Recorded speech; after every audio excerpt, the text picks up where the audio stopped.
मित्रों, आज हम अपने इस चैनल ज्योतिष पूजा समाधान में क्रूर ग्रहों से कैसे बचें, वैज्ञानिक परीक्षणों से सिद्ध हो चुका है कि समस्त चराचर जगत ग्रहों से प्रभावित है। यदि एक दिन भी सूर्य दिखाई न पड़े तो प्राणियों में बेचैनी हो जाती है। सूर्य प्राण है, चंद्रमा हमारा जीवन है। इनका प्रभाव पेड़ पौधों पर भी पड़ता है। सूरजमुखी हमेशा सूर्य की दिशा में परिभ्रमण करता रहता है और सूर्यास्त होते ही अपना मुंह ढक लेता है। कमल के फूल की भी यही दिनचर्या है। रात की रानी चंद्रमा के प्रकाश में खिलती है। विशाल समुद्र में चंद्रमा के कारण ही ज्वार भाटा आता रहता है। तात्पर्य यह है कि ग्रह नक्षत्र की अवादगति में एक विशेष भूमिका अदा करते हैं, जिसका महत्व परोक्ष या अपरोक्ष दोनों ही रूपों में है।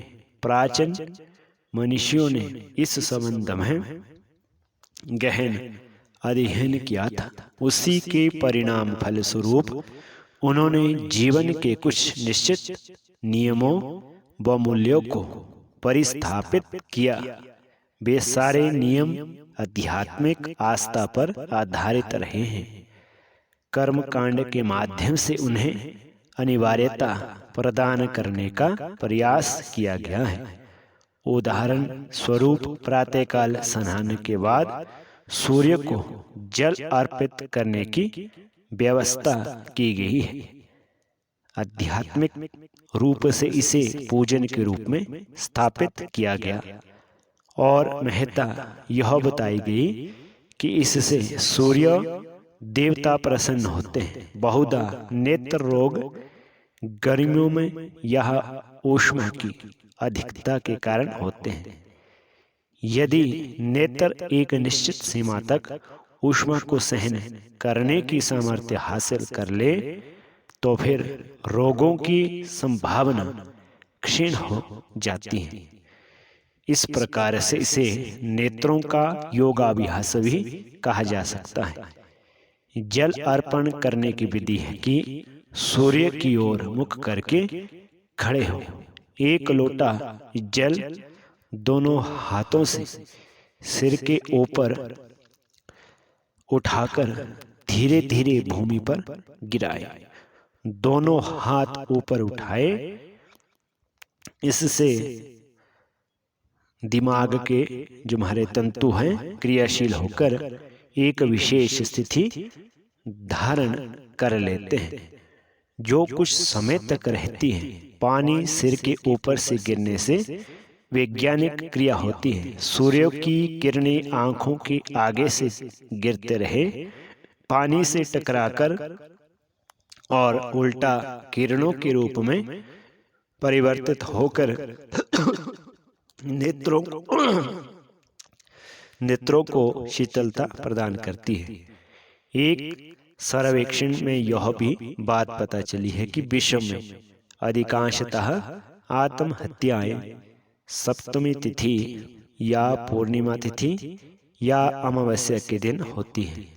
हमारे ऋषि मुनि इस तथ्य से भली भांति परिचित थे, इसलिए उन्होंने अमावस्या और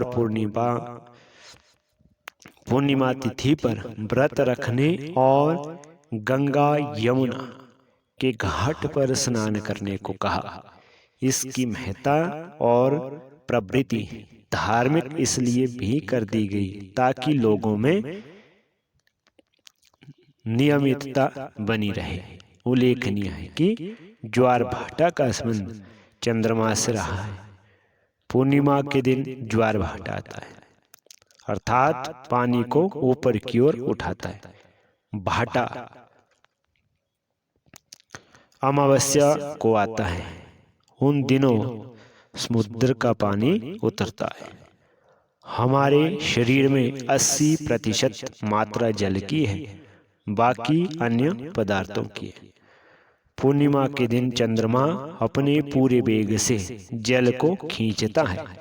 मात्र समुद्र ही नहीं, यह प्रक्रिया हमारे शरीर पर भी होता है। शरीर का तमाम खून मस्तिष्क की ओर दौड़ने लगता है।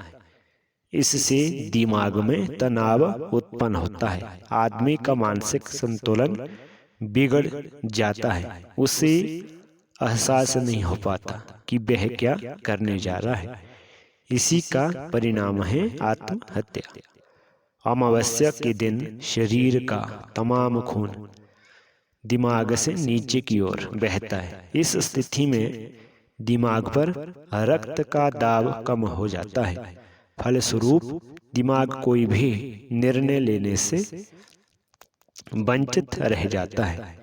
ऐसी स्थिति में मानव दुर्घटना का शिकार हो जाता है। इससे स्पष्ट प्रमाण देखना हो तो पूर्णिमा अथवा अमावस्या को पागल खाने में जाकर देखें। अन्य दिनों की अपेक्षा उस दिन पागल अधिक उत्पाद करते मिलेंगे। संभवतः इसलिए कि पूर्णिमा तथा अमावस्या की गंगा स्नान अनिवार्य कर दिया गया ताकि व्यक्ति जल के समीप रहे और बाह्य जल पर ना पड़े। अधिकांश लोग एतवार के दिन सूर्य स्नान तथा मालिश करते हैं और नुकसान उठाते हैं। रविवार सूर्य का दिन है।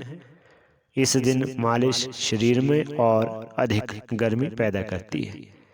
इससे शरीर में फोड़े हो जाते हैं।